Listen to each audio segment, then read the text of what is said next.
You're listening to Music Tectonics.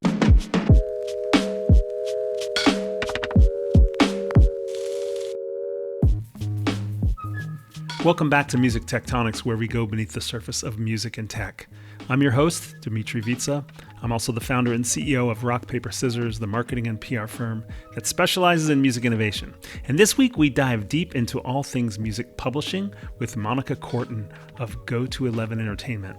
With over 30 years of experience in music publishing, Monica lays a great foundation of how exactly music publishing works. And then we talk about what it looks like today with AI, streaming legislation, and in some cases, suing major platforms. Whether you're in music publishing or know nothing about music publishing, we cover a lot of great stuff. But first, the news.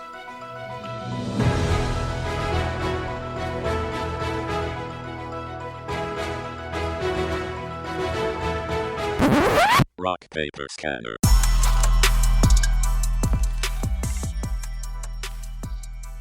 And we are back with our weekly news roundup, where we take some of the most interesting articles from the Rock Paper Scanner, our weekly email newsletter. And with me today is Tristra Duyer-Yeager, our chief strategist and writer. Hey, Tristra. Hey, Dmitri. It's great to be back, as always. Yeah. So I've really got you looking at the news this week. I'm kind of putting on some of the finishing touches on the Music Tectonics conference. What's catching your eye this week? Well, there's a lot going on. I think we're in the season of the year, pumpkin spice. Everyone's releasing their news now before the holidays hit, et cetera, trying to get their last deals in of the year. But there's some interesting stuff going on. For instance, I saw that the scanner included a really great article from Billboard. The header is Irving Azoff slams YouTube over low artist royalties, quote, by far the worst offender, end quote. And actually, this has been a long time concern in the business, right? YouTube has always had a pretty low per stream rate. And yes, I know, it's calculated in a bunch of different ways. Not every stream is the same, all those caveats. But still, like on average, YouTube is pretty darn low. And it is yet such an important channel around the world. And not everyone uses, there's a lot of markets where streaming services are kind of play second fiddle to YouTube. YouTube is the main source of music consumption. So I think that's kind of important. And it's interesting that Azoff is, he's got his own PRO right now, but he's coming out swinging too. There's been a lot of criticism of Spotify lately from artists, from people in the business. And yet they've also just closed a bunch of deals with Merlin and with the majors. And it's an interesting time for Spotify. Yeah, interesting time for Spotify, and interesting to see they're keeping pressure on YouTube as well. Anything else going in the music industry we should be talking about? One of the pieces that I encourage people to give a read is from The Verge. The header is Music's biggest labels close in on AI licensing deals that could reshape the industry. So this is a really interesting moment. What deals are going to be on the table? What are they going to announce? Are they going to announce anything? Is this are we getting all excited over nothing? It's a good question, especially as AI stuff continues to roll out and play. It kind of seems like there's a lot of people out there trying to find what in the world we're going to do with this AI content, right? It doesn't feel quite right to stick it side by side with, human creators, right? And YouTube has said, quote unquote, low effort videos are not going to be foregrounded. Spotify has just announced, I think a week or two ago, that they have cleared out hundreds of thousands of tracks, I believe, that were AI oriented or AI generated. And so we're really looking at a time where it's like the older platforms are like, we don't want this stuff on our platform, or we want to label it. But there's all these newer platforms opening up, right? So OpenAI this past week announced that it is creating a TikTok-style app that will host the content created by its Sora model. So Music Business Worldwide had coverage of this, namely OpenAI readies TikTok-style app, but is exclusive for AI-generated content. So that's really interesting. Yeah, Tristra, I noticed that The Verge also had an article that was kind of like a parallel universe of this. Meta AI funnels AI videos from creators into new Vibes feeds. So at the same time, OpenAI is creating its own exclusive TikTok-style app. Meta now has an AI feed. So it's almost like this is all happening at the same time.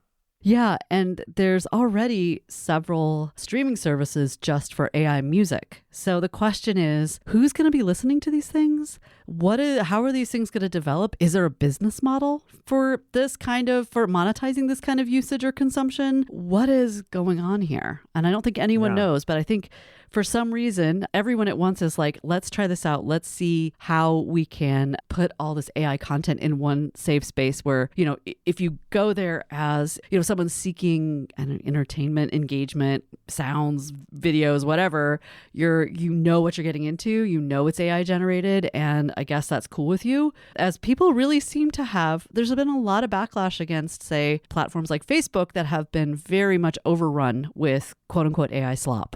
Right? So maybe by putting AI in its own category, in its own spaces, we can de-slopify it. I'm not sure. It's a really interesting moment. And it really points to the strange reaction many of us are having to AI-generated sounds and images. It gives a bit of a throwback to last year's keynote at Music Tectonics with Mark Mulligan and Tatiana Cirisano of Play versus Listen. And in a sense, if you pull all the AI stuff out, in a way, you're saying stuff that people are creating goes one place, and more commercial content, commercial music, or maybe, I don't know, whatever the creator economy is doing with videos goes to a quote more traditional streaming service or feed.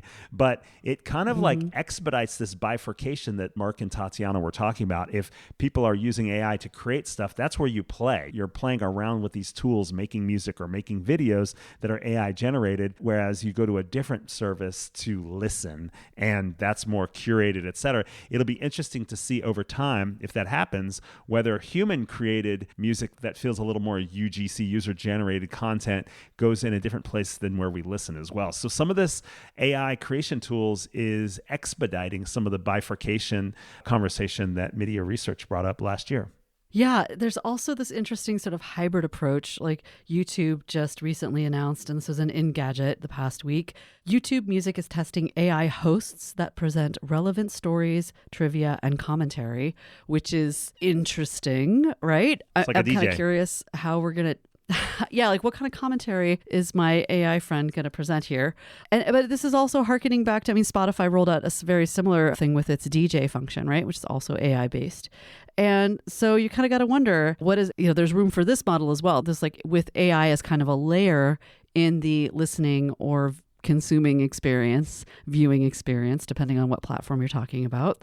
And how is that going to influence how people interpret, human created stuff or machine created materials? I don't know. Yeah. It's just such an interesting moment. Will AI hosts on YouTube and AI DJs on Spotify prefer AI music? We'll find out. That's right. They're like, I don't know, this one really resonates with me. This is like a model similar to mine. Yeah, exactly. Right. Yeah. Like, I don't know. It could be like the brother from another mother. It could be, the model from a related data set. Like, this is my AI cousin. I don't know. It's getting complicated. So when we step back, Trishtra, on all the news that we've just reported, and as we're getting ready for the Music Tectonics conference, where we'll have companies like Music AI talking about human creativity and its relationship to AI, and Musical AI talking about how we can come up with fair models for licensing music for AI, and we look at all these things that are emerging in the news and in the market right now, it sort of paints a picture that there's almost like, in addition to being two parallel worlds in terms of the media consumption, listen versus play, there's also two parallel worlds in terms of how AI is playing out in the business, in a sense, because all the stuff we just talked about is almost separate from what we're going to hear from Music AI and Musical AI and a lot of the companies that are using fairly trained data, that have licenses in place, that are focused on owned media data sets to do their training, etc., because they're not part of these lawsuits. They're not part of these conversations about scraping or what are the ethics. They've already kind of like put together models that allow people to get paid, and they're also very artist-friendly models as well. So it's interesting that there's like this parallel universe of two different AI conversations happening. Yeah. I think we're going to continue to see many parallel universes operating at the same, I think Mark Mulligan in our pre-conference conversation for Music Tectonics talked a bit about this. Like there's this sort of completely other world that's starting to emerge, right? It's not even this bifurcation. It's like there's this completely different way of interacting with music, but as part of a bigger sort of content world. And I don't know, what really is interesting to me is how the reception of AI generated sounds and images is going to shift as people get more used to them. Like, is it going to be like, oh, that was a cool, weird little thing we all got obsessed with for a hot minute, and now we kind of just do something else, but AI still plays a role sort of in the background in various ways? Or is it going to find some kind of audience? And like, what's that audience going to be? And if so, how is the audience going to relate to this content? Are they going to be people who are making it, and like making it is really the point? It's kind of interesting. I can't wait to check the pulse on all of this at Music Tectonics. Come be part of this conversation. It's November 4th to 6th in Santa Monica. Coming up real quick. Trista, this has been fun. Thanks for checking in with the news with me. Absolutely. Talk to you soon. See you in Santa Monica. Hey, I heard that you want to pay more for the Music Tectonics conference. Well, if you're waiting to buy your ticket, you're on the right track. If you buy before October 21st, you'll pay just $399. Buy after October 21st, you'll pay $499. You'll get the same 3 days of insights, creativity, and connections with top innovators in music and tech. You'll join the industry movers and shakers, rising innovators, and thought leaders by the beach in Santa Monica, California, November 4th, 5th, and 6th. So get that ticket now at musictectonics.com. Or wait and pay more. Your choice. Now for our feature interview.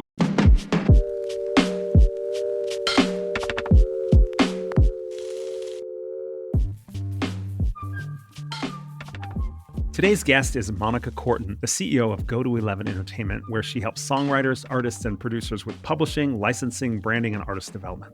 Before starting her own company, she spent 27 years at Next Decade Entertainment, working with music from Boston, Harry Belafonte, Vic Mizzy, who wrote the Addams Family theme and Green Acres theme, and more.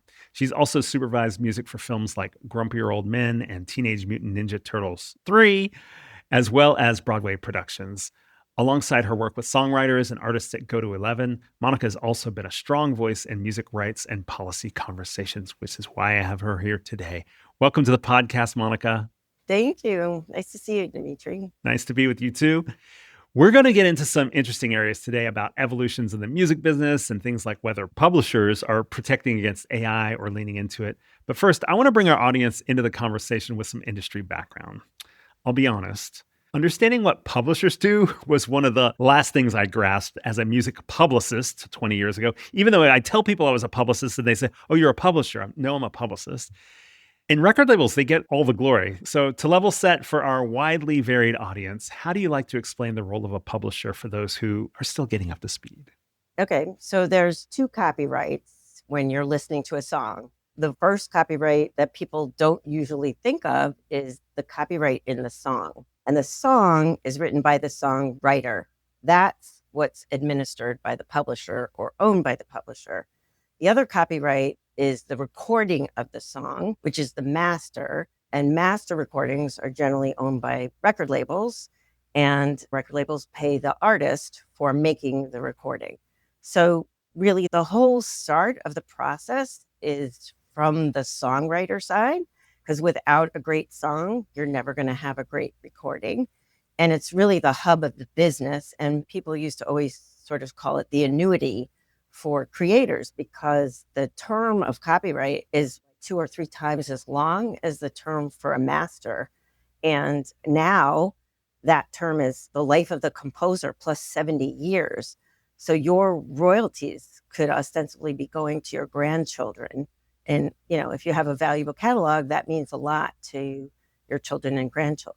Oh, that's so interesting to just think about sort of how long the value lasts there as being a contributor to what the value is of a composed written song as opposed to a recorded master. Right. A master only has a copyright term of 70 years. So it's a very big difference. Wow. And also the beautiful thing about publishing is if you have a great song and you get lots of people to record it, you get the income streams from all of those recordings. And it also can change the tenor of a song. So if you have a rock musician that records your song and then you have a hip hop version of the song, you're bringing in totally different audiences for your same song. And And in licensing, like a film or television, they always have to license the publishing, the song, but they don't necessarily have to license the master. They could make their own master. They could find a different master than the one that's most popular because they have a limited budget. We're always looking for all the recordings of our songs, so we have lots of things to pitch. Because if somebody's really married to a big song that we have, but they don't have a huge budget, they're going to want a less expensive master that also captures the essence of the song. And we know all those. So it's also important for a publisher to try and get as new masters all the time so that your song is current and being used in lots of different ways. Is the biggest revenue for publishers around sync? No, the biggest revenue is performance income when the song is played on radio or television or the internet. And in countries outside the United States, they have performing rights in movie theaters as well, which is huge. If you have a huge movie and your music is used in it, performing rights for theatrical use are huge. We just don't have that right here in the United States. Gotcha. Are there other categories that are pretty big? I'm picturing what is Monica doing? Is she where is she going to look for the money? I'm sure you're also looking what catalogs to buy, but then the catalogs you represent or that you administer, also you're looking where do I go and find that money? Yeah, well, it's important to have good relationships with all the performing rights societies, which also collect mechanical rights. Most of the time in the United States, we have that separated. But in most countries, they have one organization that collects both. Or people are signing what's called these pan-European deals for digital. So there's sort of two groups that do that to have better market share and collection, because digital is sort of one type of collection, and then you have physical products. So mechanical is audio only. So a CD, back in the day, a cassette, any kind of audio only configuration. And so there's physical audio configurations, and then there's digital, and they function in different royalty rates. So everybody talks now about vinyl being the rage. It's not like there's so much vinyl necessarily being sold, but the royalty for vinyl is 12 cents now. So you could sell a lot less vinyl and make a lot more money than a stream is like 0.001. You need millions of streams to make even anything that's remotely decent. And that's really what has changed the business so much with digital, because we used to get tons of money from the sales of records in mechanical royalties, and now we don't. So that's why there's been this huge pull to do sync to make up that difference. And so artists who would never license for sync before, because there was this feeling that using your music for advertising was selling out, now they all want those syncs because the money isn't the same from mechanical royalties. Got it. Well, why is it that when new technology emerges and new formats and new revenue streams emerge, the trade press talks so much about record labels and a bit less about publishers? Does that have to do with the different rights and royalties, or just less understanding of publishers, or is it something else? It's because the rates for mechanical royalties are controlled by the government. There's a panel of judges that sets them after much haggling between the publishers and literally everybody else, because labels want lower rates, digital services want lower mechanical rates, telephone carriers want lower rates. It's literally a David and Goliath story. So there's us and everybody else. And it used to just be between the record labels and the publishers. But now that we have all these other media that are distributing music, it's a big carnival of opponents for these rates. And we're not in a free market, whereas record labels are in a free market to sell records, and they make a lot more from that. They would argue that they don't make money from performances because there is no performing right for masters in the United States.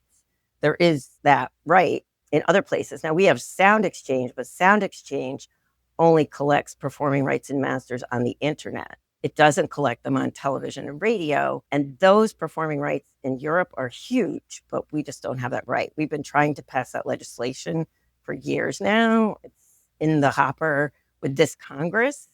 I was at a meeting yesterday with Jerry, Representative Nadler's chief of staff, and he claims he thinks that they can pass that finally this year.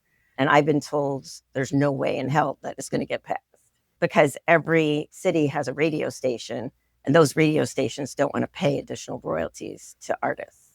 Yeah, that's a complex aspect of it, the difference between the US and the rest of the world and all the stakeholders involved with trying to lobby for save their business, improve their business, et cetera. And it is kind of crazy that it's all based on this idea that radio can advertise against music without paying any licenses. Well, they do. See, that's the thing. They pay licenses to the publishers, but they don't pay licenses to the master owners. Got it. Got it. And that's why they don't want this. They think we're double dipping by adding a performing right for masters, which we aren't. They're using both rights. They're just not paying for both rights. That's easy for you to say as a publisher. It's true. Yeah. So we talked about different revenue streams. How does it break down? Like, what are the biggest revenue streams for publishers? Like, what are the top several? And then I'm curious how that might be changing. But let's just start with that. Like, you mentioned some of them, but what are the biggest ones? What drives revenue? Performing rights is usually the biggest one for everybody. So that's when your song's played on the radio, television, or the internet. And those are controlled in the United States by basically 4 entities, although there's a few new ones. So ASCAP, BMI, CSAC, and Global Music Rights, GMR, all collect performing rights in the United States. And then there's a new one called Alltrack that's sort of focusing on DIY creators. And there's another one that I had never heard of, but this is currently being challenged by basically restaurants and venues who are now being solicited by these new PROs, including Global Music Rights is sort of new, but they happen to have very big repertoire. Like there's no way a restaurant could have the proper performance license without a license from Global Music Rights because their focus is all big stars. And so that music's being played everywhere. But so performing rights is the biggest category. It's the biggest one. The next one is mechanical rights. So those are audio only. And there's 2 ways they're collected. The physical product is licensed by the Harry Fox Agency and Music Reports. And the digital mechanicals are by the MLC, which is a new organization that was formed under the Music Modernization Act, which started in 2018. Then there's synchronization rights. Those are audio visuals that we film, television, video games, commercials, anything audio visual. And then there's print. So that's the visual only. So when you see lyrics in a book or sheet music or lyrics on a plate or a t-shirt, that's all print. And then there's some sort of outside the box ones like merchandise, which is sort of in the sync category, but not. And that's in a free market. So everything's on the sync side and the print side is in a free market.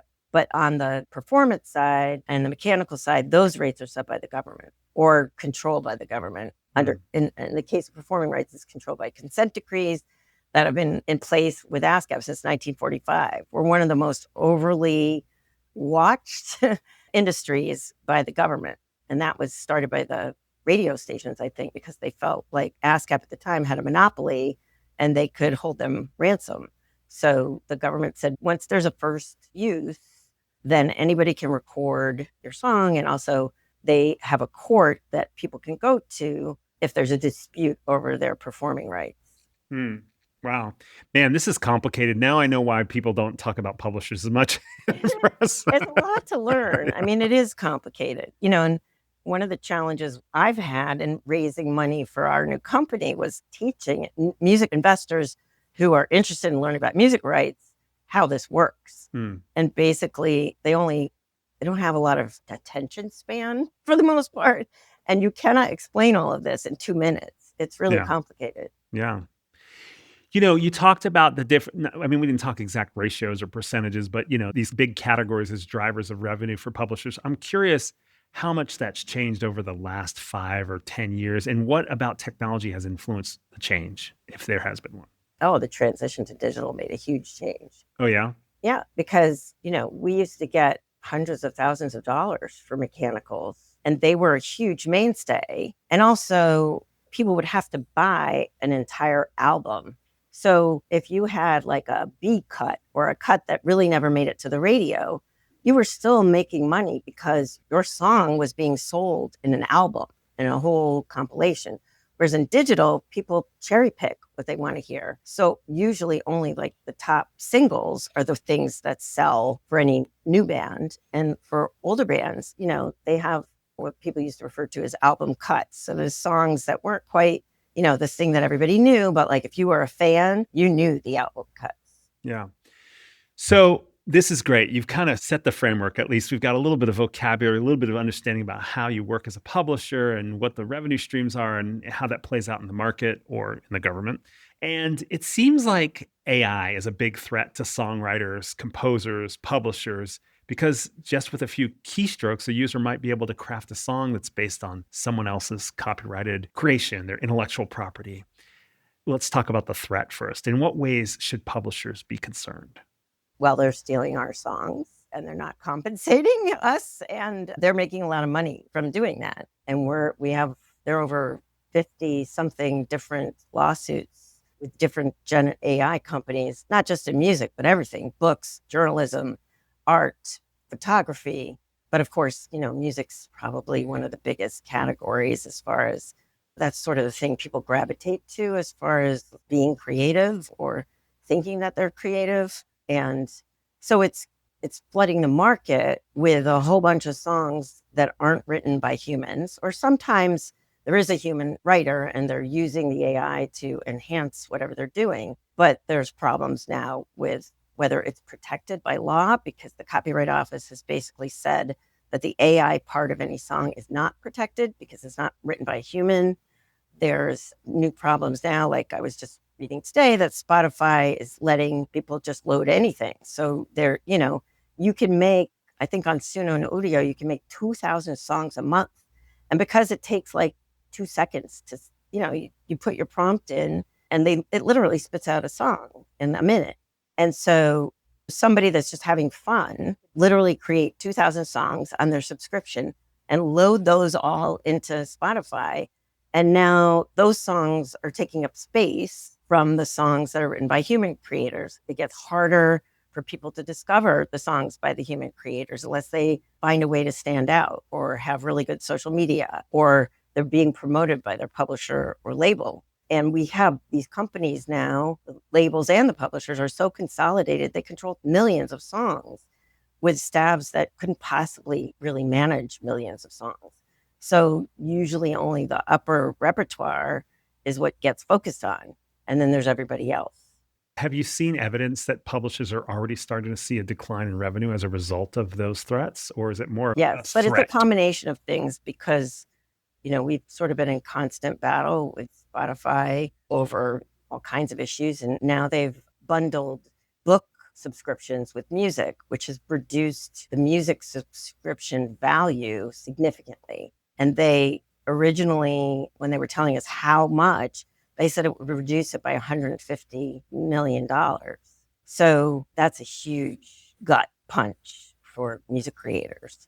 And you take that, the bundling problem, and then you add a whole bunch of AI music, which is flooding the system, that reduces it because the more songs that are in the income pool, the less each stream is worth. Because the way they account to us is in an income pool. So say they have $100 in the income pool. If there's 2,000 songs, those 2,000 songs, the per stream rate is a certain amount. But if there's 500,000 songs, that rate is going to be significantly less.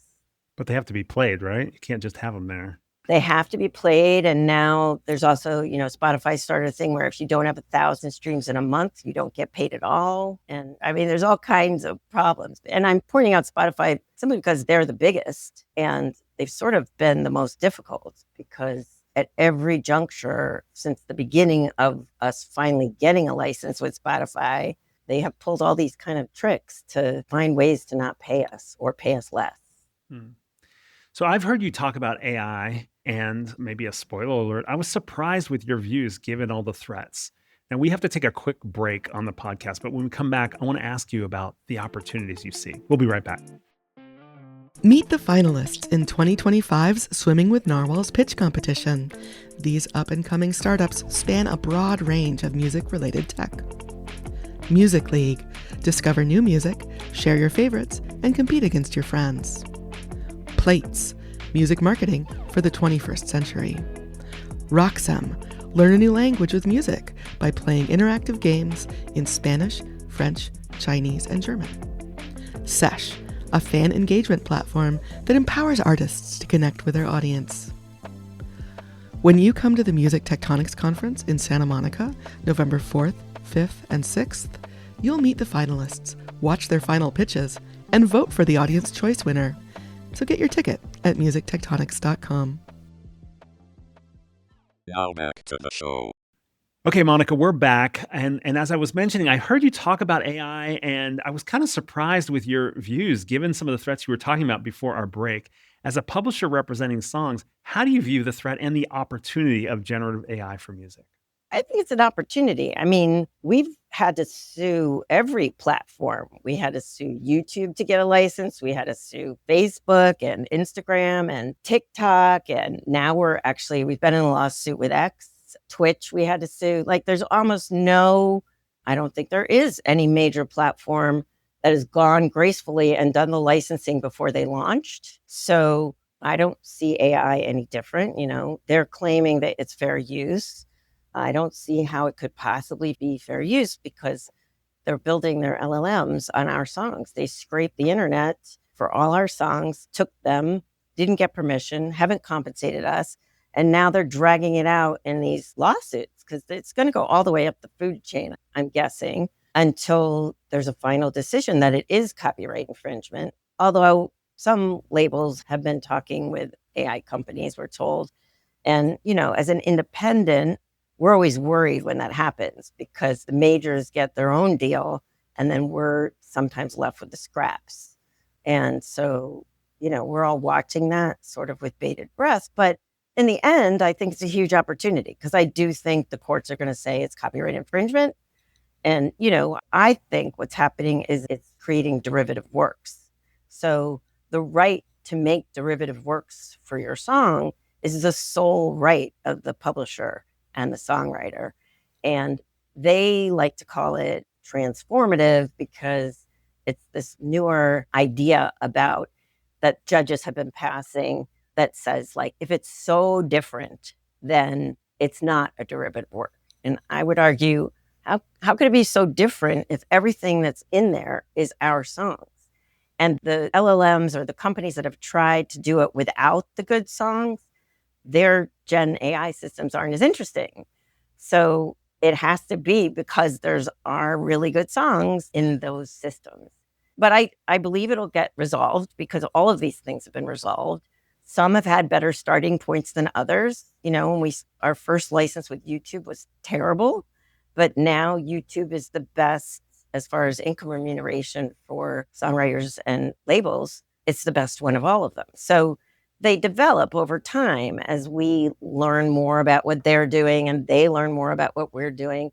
And always they want to expand the rights. They want to create different things to get more people to use their system. And when they add more rights, they have to pay more money because they've only paid for a certain group of rights in the initial contract. And so that's kind of what's been happening with the labels that have been making these direct deals with the streaming services, because the streaming services now want to put videos on their sites.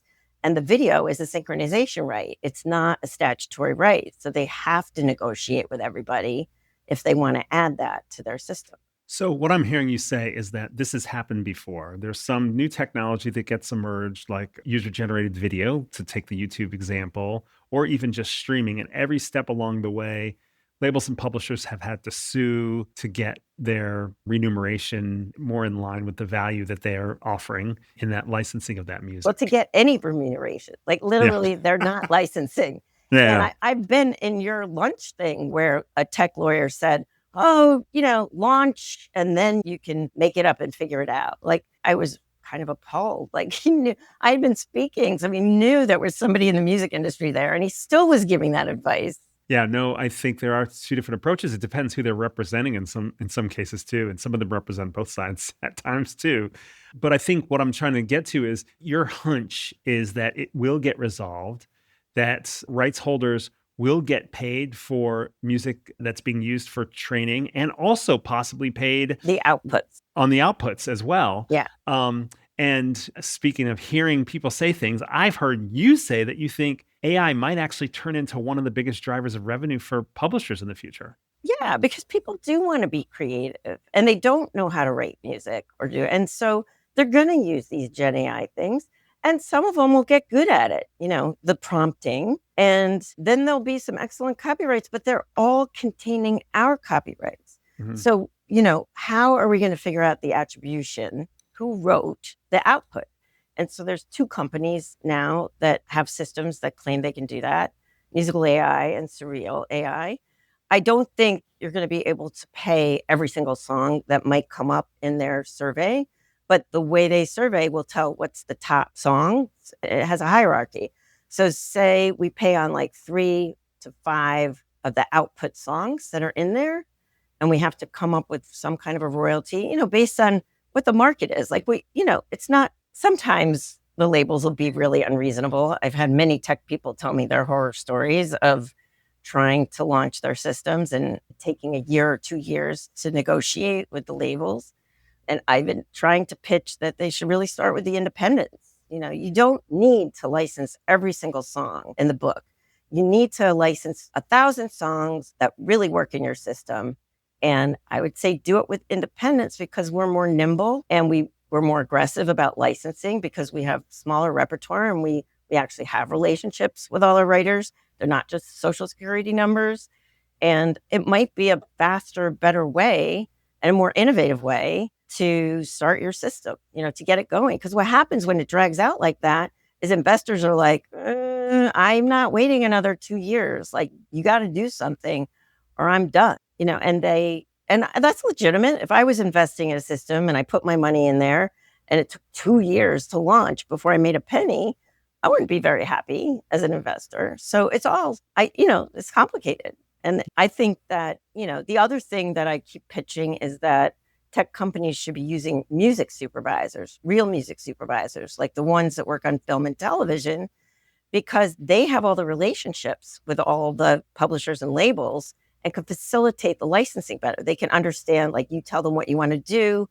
They could break down the rights and the potential value of the rights, come up with a deal that that should be closer to what would make sense with the music industry. And they can facilitate the licensing, but nobody's sort of caught on to that. Julie Sessing Services was doing some tech stuff for a while, but I don't think they're doing that much anymore because the tech lawyers don't know the music business and they don't have those relationships. So it takes them a long time to figure out where to go and what to do. And, if you're the tech company, you're just basically paying for your tech lawyer to learn music licensing. Wouldn't it be better if you actually hired somebody that knew music licensing from the beginning and could just get the job done?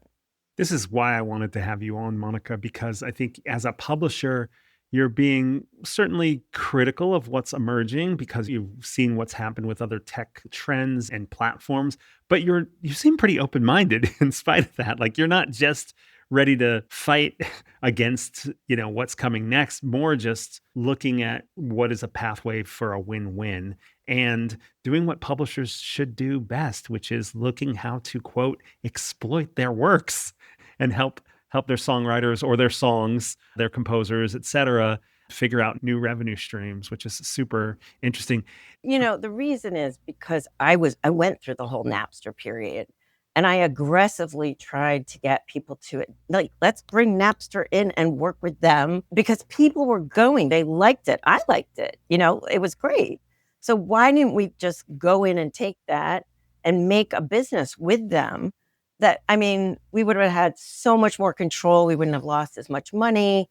It could have been really good. And the labels were not willing to do that. They thought they could be gatekeepers as long as, forever. And that was not what was happening. So I don't want AI to become the same situation. I think we have to embrace it and we have to find a way to make the business work for everybody.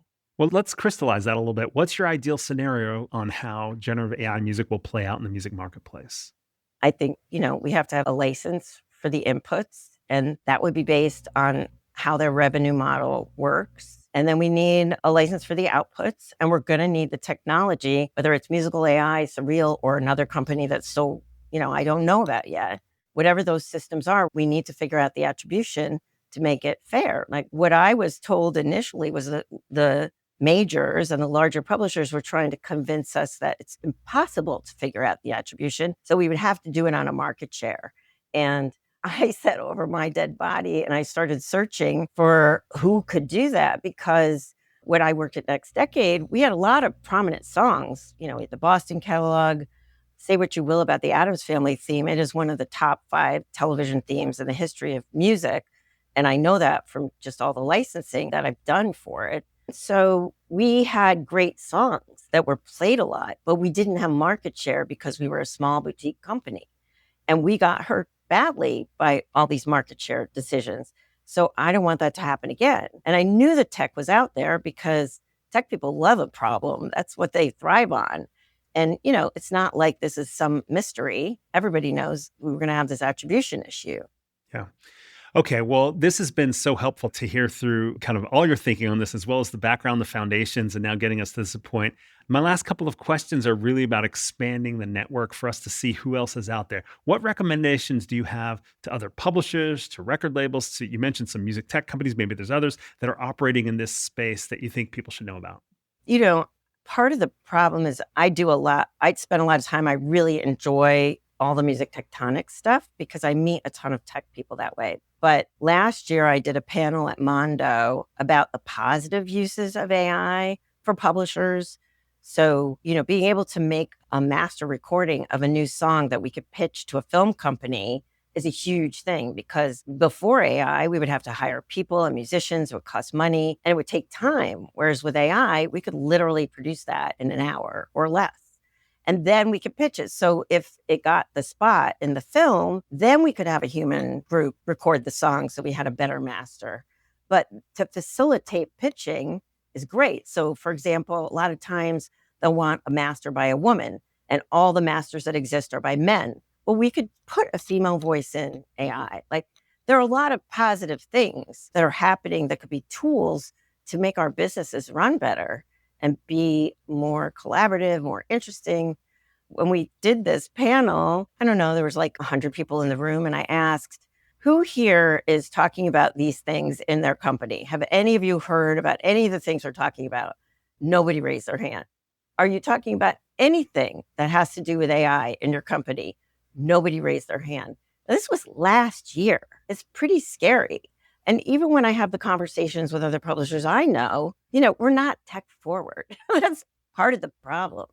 And so that education piece kind of has to come on both sides. And that's why Music Tectonics has been so good, because I think you do bring in both sides. There's not a lot of other organizations that do that. And with us constantly being at each other's throats on opposite sides, it's not facilitating business for either side. So I think just in general, we need to be more open about learning about each other's businesses. And that collaboration is really important for tech people too, because a lot of the time they build stuff that we don't need because they don't talk to us about what we need or what would really work. Or, they might have a kernel of idea, but like we could tell them how it would really be adaptable. And those conversations aren't happening very much, or if they are, they're only happening with majors. They're not happening with independents.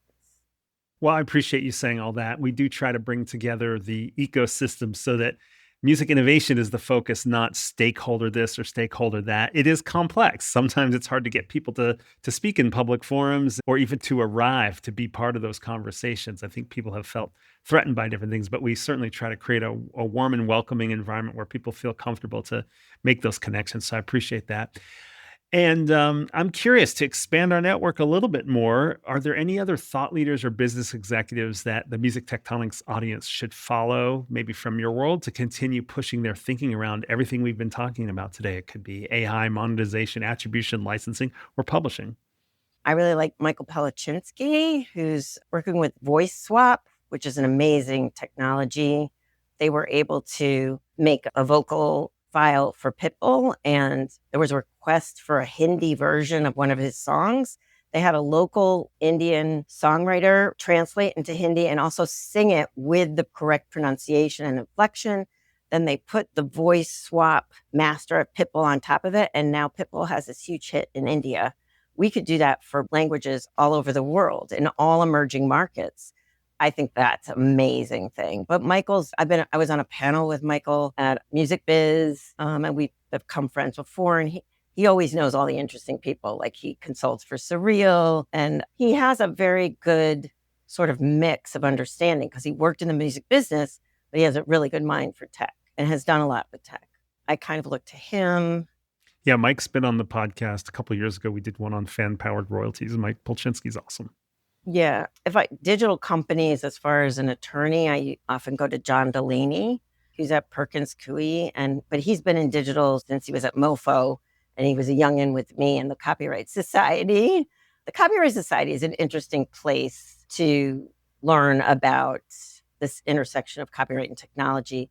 They have an annual conference that just happened in September called Copyright and Tech, and it really is both sides. It's not just people like me who are protecting creators. It's other people who think we should just be giving our music away too. So it provides an interesting forum. And of course, like everything this year was all about AI, because we're all grappling with, what should we do? How are we going to do it? The protection issues, there are creators that are legitimate creators using AI to facilitate art. And right now, if you submit that, a majority of what you're doing is just prompts, that is not protectable because you can't register it. So you can't, if you had to sue somebody that copied it, you couldn't do that because you don't have a copyright registration. All these things are going to need to be worked out. And I think ultimately they will be. It's just what they told us originally is it has to be substantive. If you have a substantive musical contribution and the AI, that's okay. Well, what is substantive? Like substantive to me isn't necessarily the same thing substantive to a copyright, to a person looking at that certificate. So, it's a lot of different issues that have to be worked out. But the more we're openly talking about it now is, we need to be working on the business solutions now. Like the court cases are going to drag out for at least another year and a half, maybe longer. But if we're ready when they resolve, then we can start the business that we need to start and adapt. And I wish there was more of that. Like I've been pushing for that. Perfect. Well, Monica, this has been great. Thank you so much for sharing your insights and directions where things might go and great questions to ask and a bit of a position of where we should go. Monica Corton, it's been great talking to you from Go to 11 Entertainment. Thank you so much, Dmitri.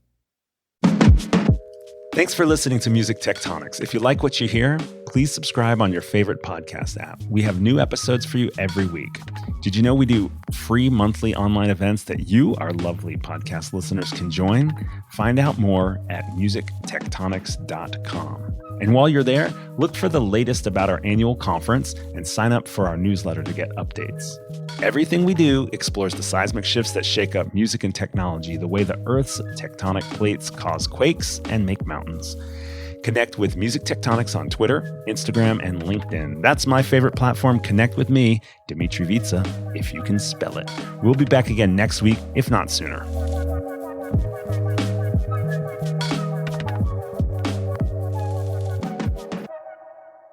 You're listening to Music Tectonics.